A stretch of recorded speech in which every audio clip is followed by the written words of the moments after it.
Story coming out of Indiana is quite a mystery. Missing 14-year-old Bryson Muir. Bryson's grandmother, Miss Wright, is making some shocking allegations, so stick around. We're going to talk about this.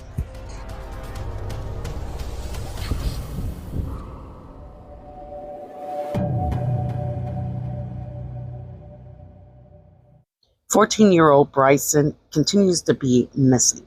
He is the son of Kristin and Daniel Muir and the grandson of Miss Wright. A silver alert was issued, according to media, on multiple dates, so June 18th and June 28th around 2:11 p.m. Quite confusing.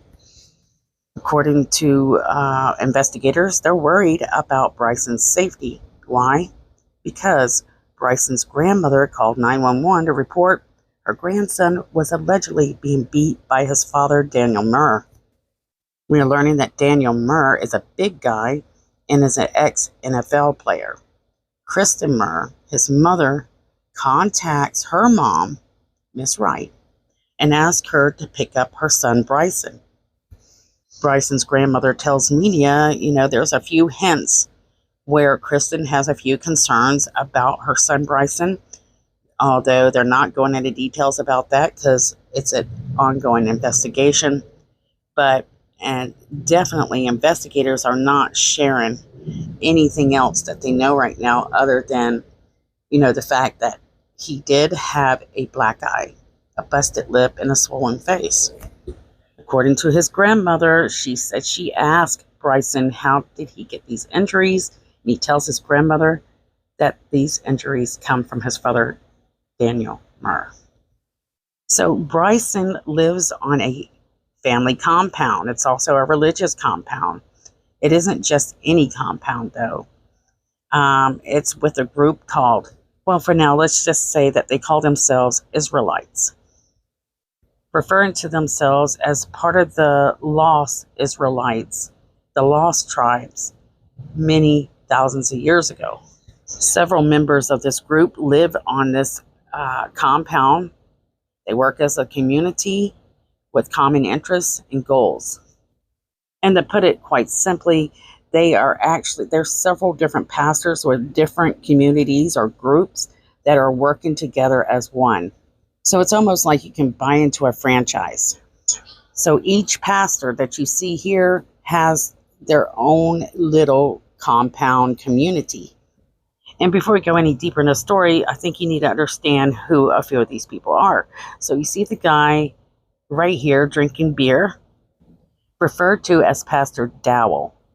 You can see a few videos that he has posted, as well as Daniel he posts on his YouTube channel. Him drinking beer, kind of cursing, and preaching the word of God. They refer to themselves as the straight way. I want to share a clip of Pastor Dowell drinking and then giving out his life lessons according to the Bible. And also just moral lessons, at least his moral lessons, how you deal with people who disrespect you. But first, he describes how he first become an Israelite. He's the first one born out here. How old are you, son? 21 years old. He's the first child born out here on this land. They call us cult then too. And that's everything you do with cult. I said, man, we need to start embracing this word cult, man. So Pastor Dowell has problems with people trolling him and calling them a cult. What's interesting is he's sipping on beer and cursing, not as the typical pastor I'm used to seeing. So let's continue. Huh? It's just a beautiful thing. And yeah, man, we've had a lot of people come and a lot of people go. We just talking about that the other day. This is, how many people come out here with teach? 40, 50? Can you imagine that? At the time of this upload, he's saying that they have about, 40 to 50 people on the compound. They also baptized them on the land.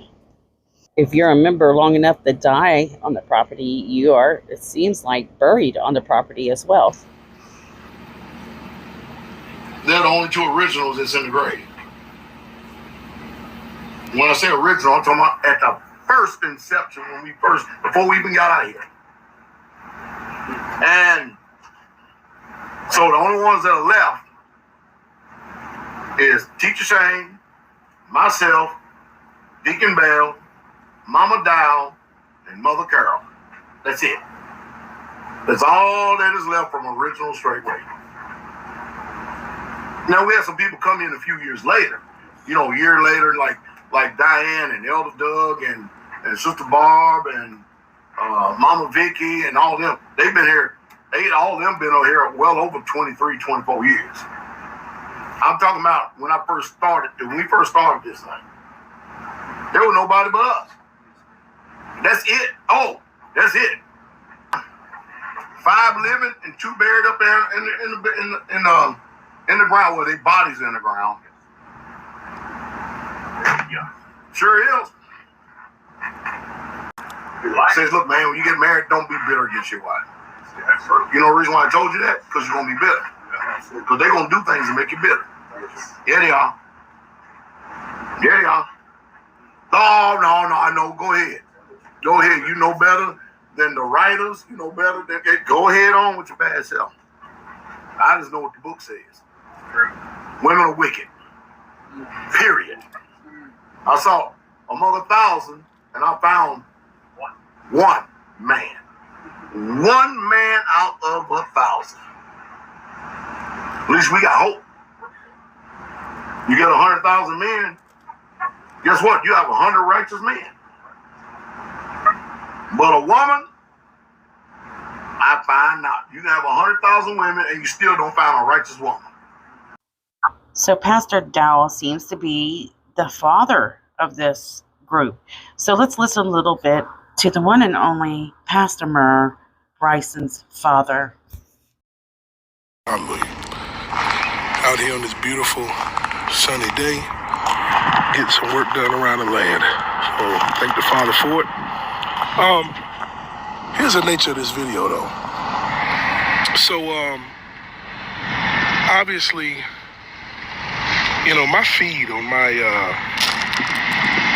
my YouTube has been blowing up with so many people, and they're titling their videos Pastor Dow Straightway Going Down, and Pastor Dow the cult leader, and Pastor Dow's an adultery, and all of these things that are just being so-called reported. Let me say it that way. Because here's the thing. Here's the thing y'all don't understand. Y'all think y'all the first? That's the number one question I got for some of y'all. Every single year or so,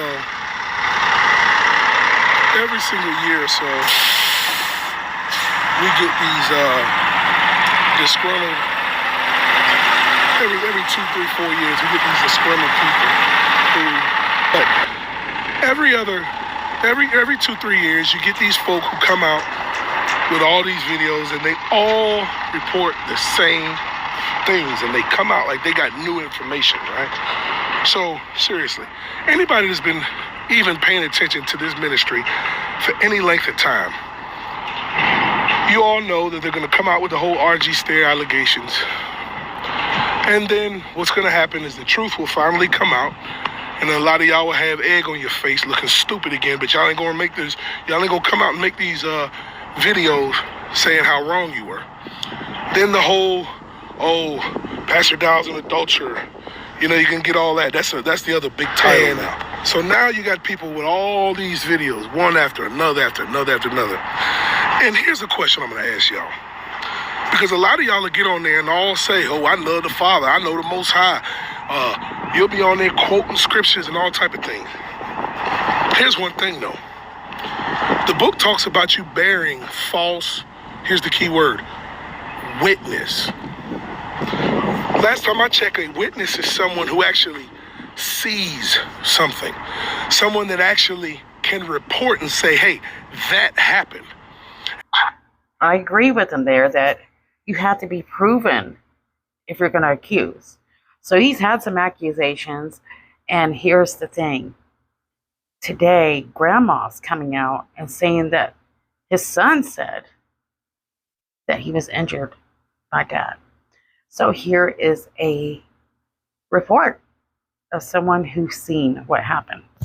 Bryson admitting his father had hit him. This is how Bryson came to his grandmother's house. A black eye, split lip, and his whole face swollen. Wright says she doesn't know how many times Bryson had to have been hit for his face to swell up like this. She says Bryson told her it was his dad, former Colts defensive lineman Daniel Muir, who hit him, but he wouldn't give any further explanation. When Bryson's mother, Kristin, came to pick him up on June 16th, Wright says she tried to get Bryson to stay, but he ran outside to his family. Wright called police concerned Bryson was only going to continue to get hurt. Police managed to stop the Muirs before getting on the highway, but Bryson wasn't in the sun. Wright has only become more worried for his safety. It hurts my heart.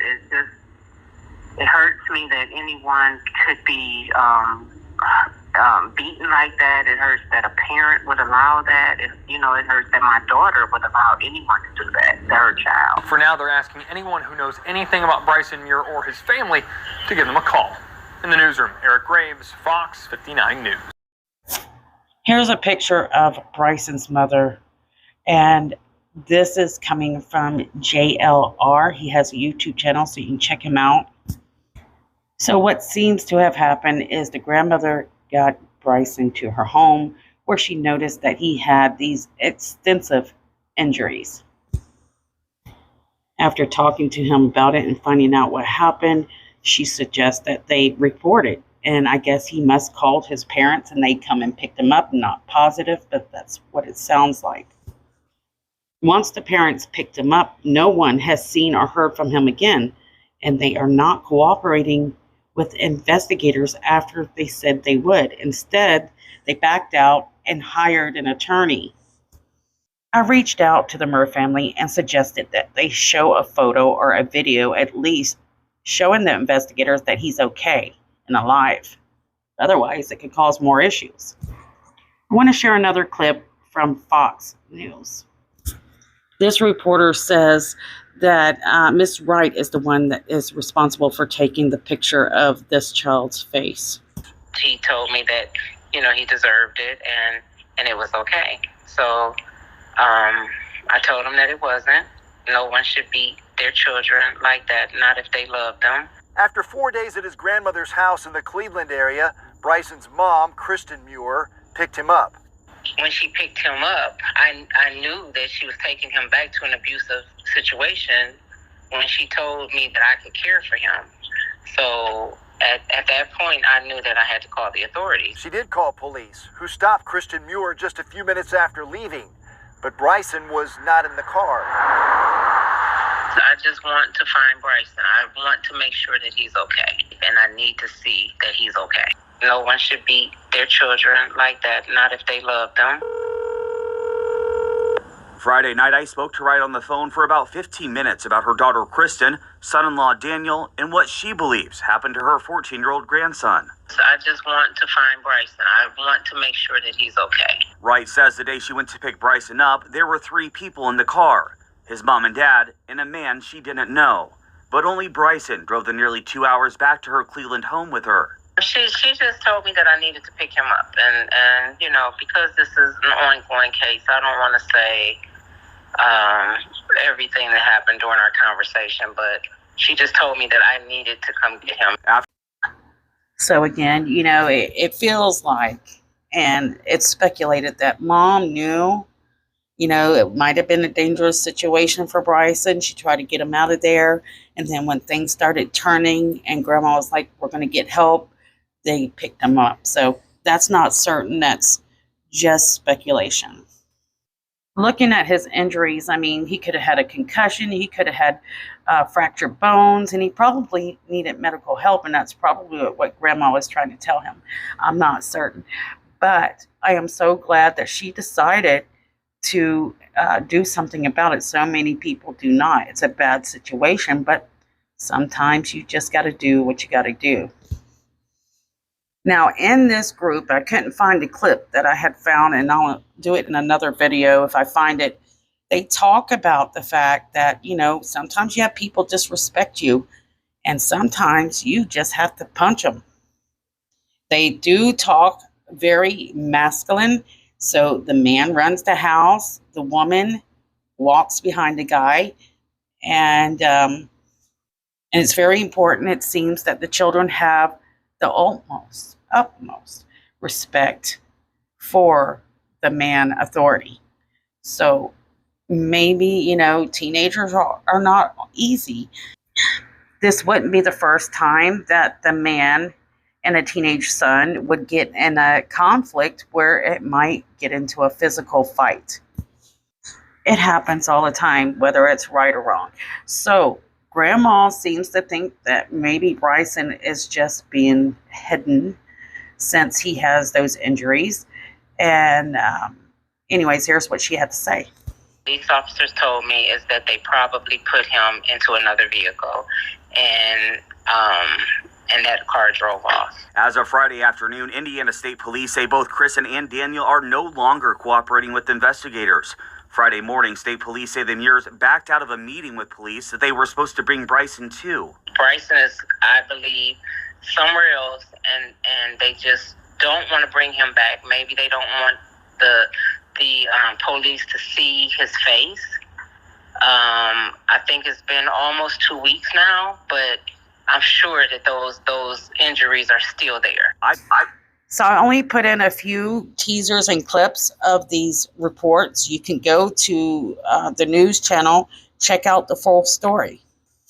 I'm going to make another video shortly, and we will talk more about this group. Why do people think they are a cult? And so it's very interesting.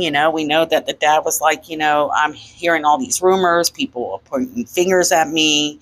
And when you see it, you can believe it. And so now, there's reports coming out and there's a few problems. So we're wondering, are those rumors true? So hopefully, if they're not true, things get straightened out. It was a family dispute that went extremely wrong. Hopefully they go and get counseling. They show the police and investigators, send a video, send a picture showing them that he's okay. That should be efficient enough to at least stop the search warrants, right? So if it's just a family dispute. But once you have those kind of injuries to a child, no matter what it is, it's escalating into something quite dangerous. So who knows what's going to happen with this? Share your comments below. How do you feel? What do you know? And what do you think is going to happen? I love you guys. Don't forget to share our missing girls' faces today on your social media. That would be so wonderful. We have stories out there that continue to have no answers for families, and it's really sad. Love you guys, and I'll see you guys soon.